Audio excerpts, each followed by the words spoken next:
Assalamualaikum warahmatullahi wabarakatuh. Selamat pagi anak-anak. Hari ini kita berjumpa kembali dengan materi laju reaksi. Laju reaksi di sini adalah cepat lambatnya suatu reaksi berlangsung. Dalam suatu reaksi kimia, terjadi perubahan reaksi menjadi hasil reaksi. Pada saat awal reaksi, zat produk belum terbentuk. Sedangkan pada saat reaksi berlangsung, zat produk mulai terbentuk. Ini dapat saya tuliskan sebagai berikut.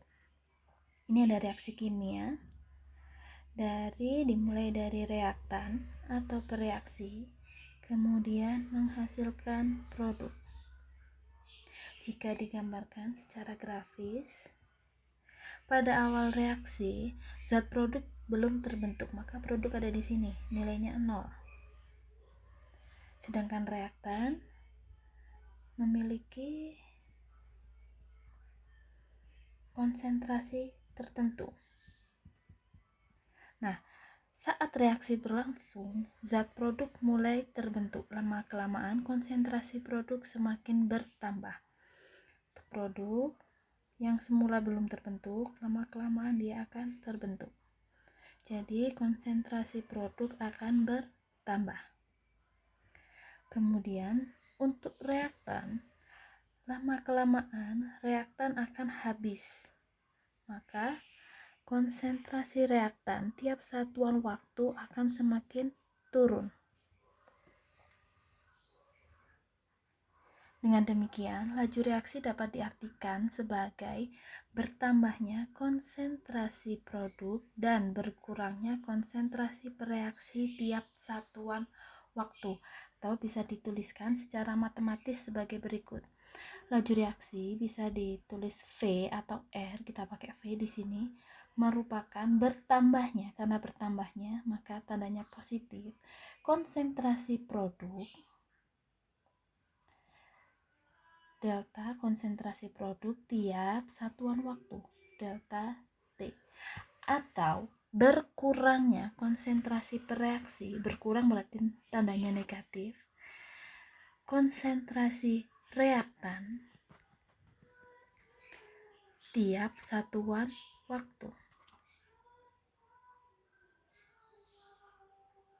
Contohnya, saya memiliki reaksi NH3 menghasilkan 2N2 plus 3H2.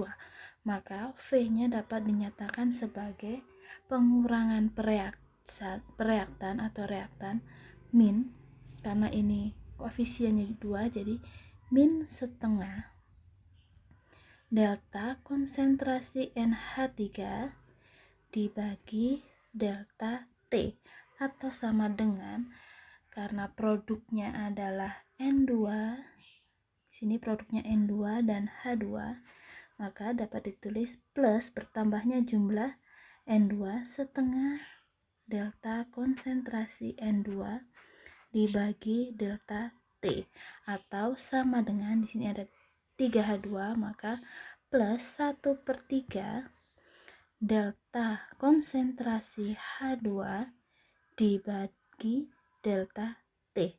Nah, untuk perbandingan konsentrasi, untuk perbandingan laju V NH3 dibanding V N2 dibanding V H2 itu sesuai dengan koefisiennya, yaitu 2 dibanding 2 dibanding 3. Selanjutnya kita masuk ke teori tumbukan. Berdasarkan teori tumbukan, reaksi kimia akan berlangsung karena terjadi tumbukan efektif antara partikel-partikel yang bereaksi. Semakin sering tumbukan terjadi, semakin cepat reaksi berlangsung. Akan tetapi, tidak semua tumbukan dapat menghasilkan reaksi. Hanya partikel-partikel yang mempunyai energi yang cukup. Syaratnya, energi yang cukup dan posisi yang baik yang dapat menghasilkan reaksi. Energi ini disebut dengan energi aktivasi, yaitu energi minimum yang harus dimiliki oleh partikel-partikel untuk dapat melakukan tumbukan.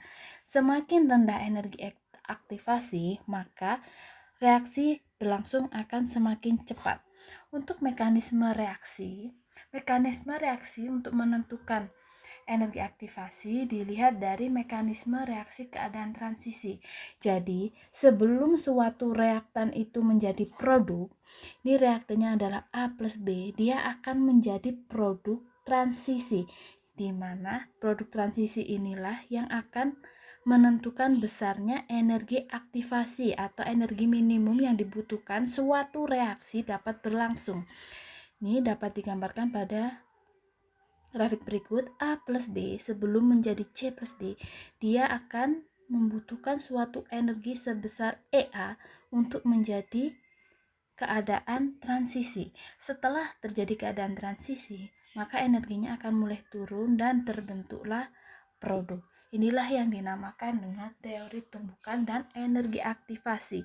Dari diagram terlihat bahwa energi aktivasi merupakan selisih antara energi keadaan transisi dengan energi keadaan awal. Hal ini berarti bahwa molekul-molekul bereaksi harus memiliki energi paling sedikit sebesar EA agar dapat mencapai keadaan transisi dan kemudian menjadi hasil reaksi.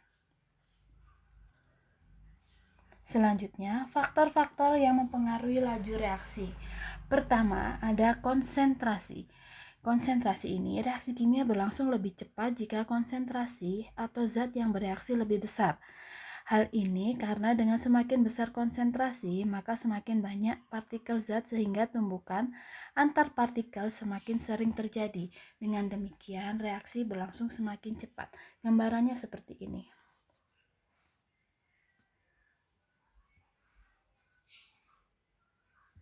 Di sini ada HCl 1 molar. Kemudian ada HCl 2 molar.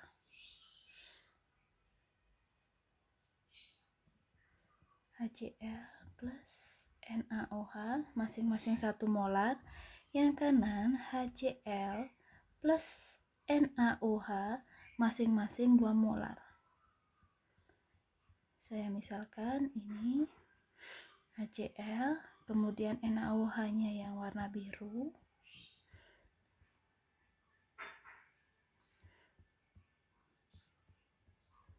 Nah, di sini semakin banyak partikel atau semakin tinggi konsentrasi, maka jumlah partikelnya akan semakin banyak. Maka kemungkinan terjadinya tumbukan akan semakin besar, sehingga semakin banyak kemungkinan tumbukan yang terjadi, maka reaksi akan semakin cepat berlangsung. Jadi, saya gambarkan dari kiri ke kanan. Semakin tinggi konsentrasi,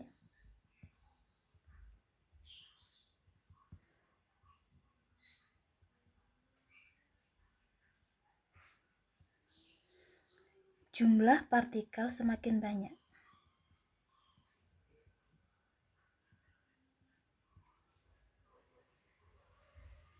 Maka kemungkinan tumbukan semakin besar.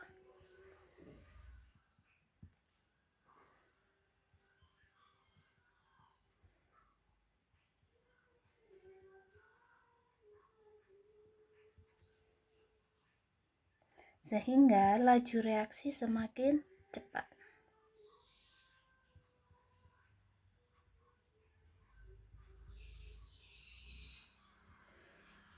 Faktor yang kedua adalah luas permukaan bidang sentuh. Pada pencampuran reaksi yang berbeda fasa, seperti cairan dengan padatan, reaksi kimia berlangsung pada bidang sentuh. Laju reaksi dapat diperbesar dengan memperluas bidang sentuh. Contoh reaksinya antar pualam dengan larutan HCl dinyatakan dengan bersama reaksi berikut.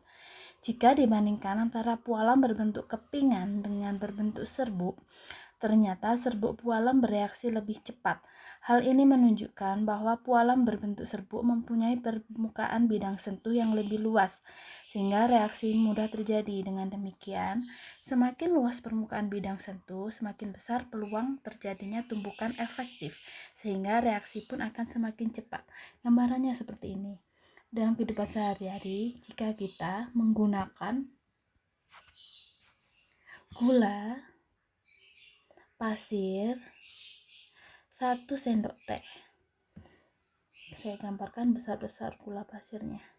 Kemudian saya mau membuat teh dengan gula bubuk 1 sendok teh pula. Gula bubuk gambarkan titik. Nah, sama-sama 1 sendok teh. Antara gula pasir dan gula bubuk jika masanya sama, maka dari kiri ke kanan kita lihat luas permukaan bidang sentuh. Luas permukaan dari kiri ke kanan akan semakin besar.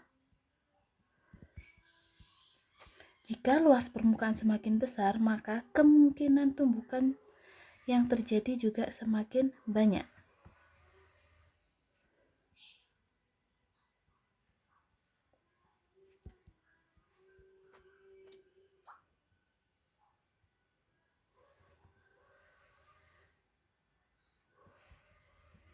Maka jika kemungkinan tumbukan yang terjadi semakin besar atau semakin banyak, maka laju reaksinya juga semakin besar.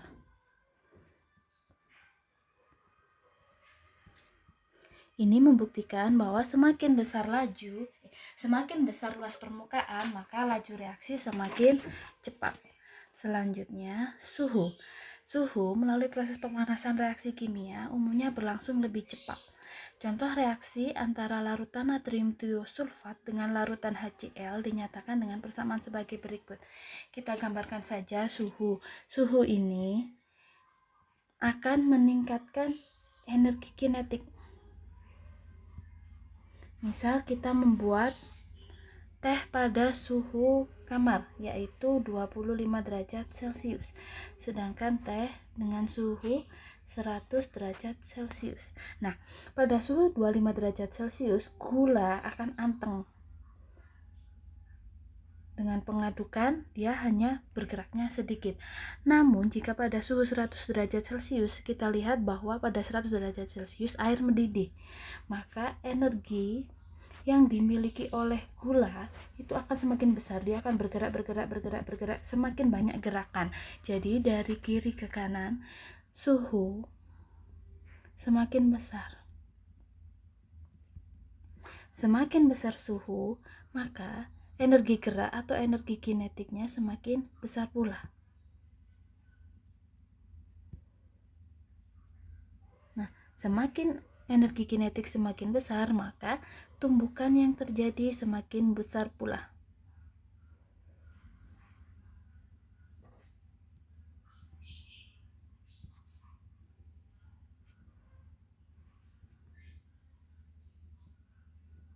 Sehingga laju reaksi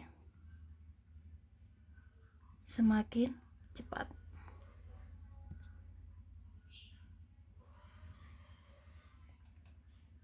Nah, untuk hasil percobaan yang menunjukkan bahwa laju reaksi pembentukan endapan belerang dalam jumlah tertentu berlangsung sekitar 2 kali lebih cepat pada kenaikan suhu 10 derajat Celcius. Untuk itu berlaku rumus berikut ini.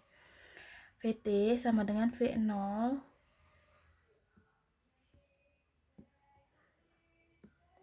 dikali 2 pangkat delta T pangkat 10. Delta T per 10. Nah, 10 ini adalah kenaikannya, karena ini kenaikan suhu. Jadi kalau kenaikannya 20, 10-nya diganti 20. Atau jika yang ditanya adalah T, maka T sama dengan T0 dikali setengah dipangkat delta T per 10. 2 ini adalah kecepatan laju atau waktunya.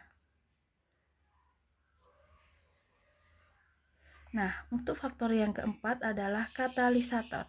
Katalisator merupakan zat yang dapat mempercepat reaksi tetapi tidak mengalami perubahan kekal dalam reaksi. Katalisator berperan dalam menurunkan energi aktivasi sehingga reaksi dapat berjalan lebih cepat. Nah, tadi kan sudah dijelaskan bahwa Laju reaksi berjalan sesuai dengan energi aktivasinya. Semakin rendah energi aktivasi, maka laju reaksi semakin cepat. Nah, katalisator ini berfungsi untuk menurunkan energi aktivasi, sehingga adanya katalisator akan mempercepat laju reaksi.